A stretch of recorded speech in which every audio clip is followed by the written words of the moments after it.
بسم الله الرحمن الرحيم.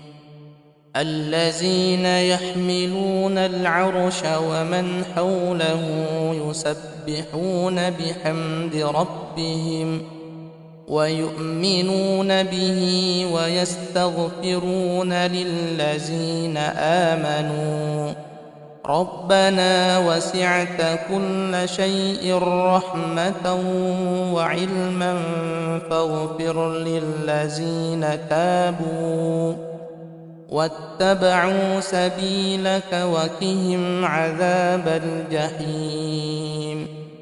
ربنا وأدخلهم جنات عدن التي وعدتهم ومن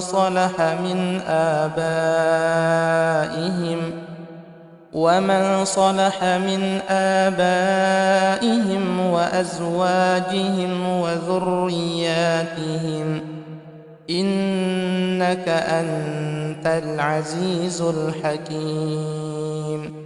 وقهم السيئات ومن تق السيئات يومئذ فقد رحمته وذلك هو الفوز العظيم.